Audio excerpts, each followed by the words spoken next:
Hi guys, I thought I'd just say a few words. I'm on the top of the hill in the Hornchurch Country Park, and the view is outstanding, and the sun is shining, and it's really so beautiful.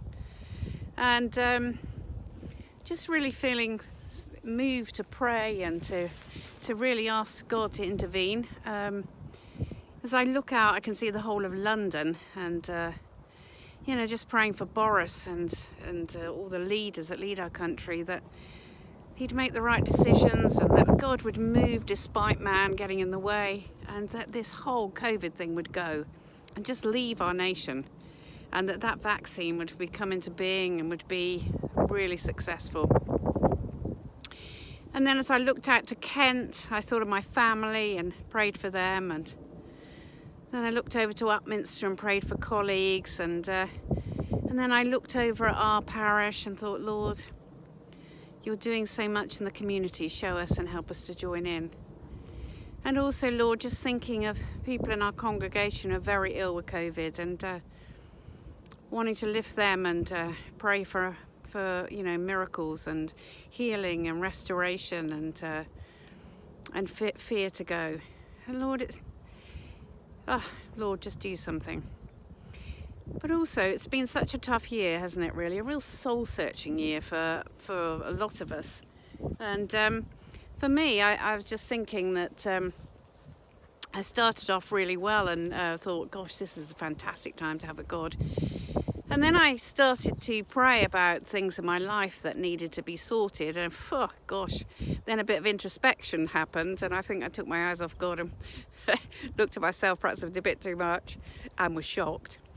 But I'm just thinking about that. Sometimes we do need to sort out stuff in our lives, and we're in yet another lockdown, and I was thinking, we've got 3 more weeks, and if you're lucky to be furloughed then and can have some time off, maybe this is a time for you to say, Lord, is there anything in me that I need to sort?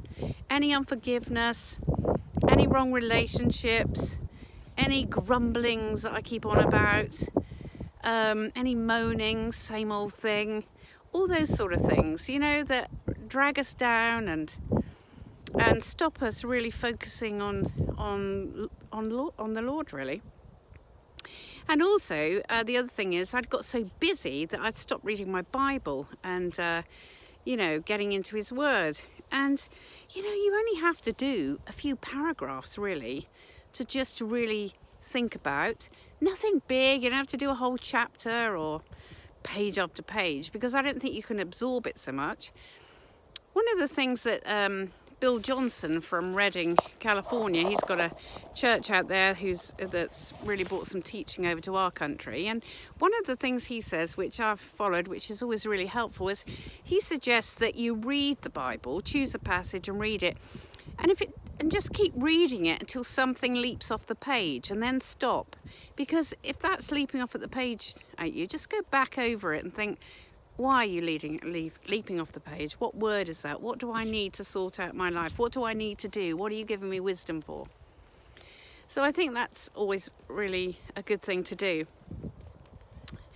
And I think for me, I'd, got a bit off track, got a bit waylaid with sorting out relationships and thinking about how I was doing and what I was doing.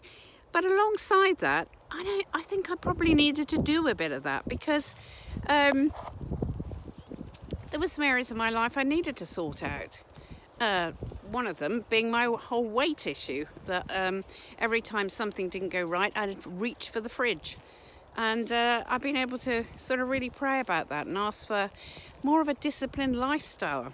I always admire my sister. She's always incredibly disciplined and always... she's always doing the exercise, and she's always, I wouldn't say she's eating healthily, but she maintains her weight, shall I say. But, and so I'm not as disciplined, and that one of the reasons we got the dogs was because actually it forces me out for a walk every day, which I need to be forced out. So I think sometimes if we're not very disciplined, it's good to put things into place that make us do things. So just thinking about the weight thing. I'm not on a diet. I've just changed my way of eating that I know I can do, which has made a difference, which is terrific. And it's the same for all things in our life. You know, how can we make this easier so that we can become a bit more disciplined? How can we make getting into the Word every morning, how can we make that a regular thing so that we can get more disciplined? And then from the praying point of view, sometimes it's good to just have a list somewhere that's sort of in your face. You don't have to leave it right in the middle of your house so that everybody can see it, but you could have it in a place, maybe in your bedroom, just pinned to your mirror or something, just so that list is there to remind you what to pray about. Because I certainly know for me, I have to remind myself, because, you know, the enemy's great at distracting us, isn't he? I mean, you know, I can go a couple of days and think, gosh, I haven't prayed about that situation for a couple of days. But I think, you know, we need reminders everywhere. We need to, it's a busy world, and of course media and so, gets in the way, TV, Instagram, Facebook. Before you know it, I've wasted a whole hour thinking, oh gosh, I've got so distracted.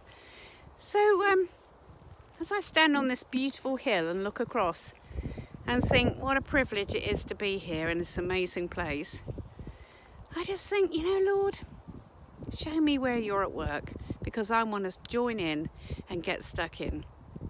So I think that's the word for today, is to get back on track with God, spend some time with him and say, Lord, where are you at work, so that I can see and then I can join in. Anyway, hope you're surviving lockdown, and you know, hang in there. Just get close to Jesus and let him lead you every step of the way. See you soon. Bye.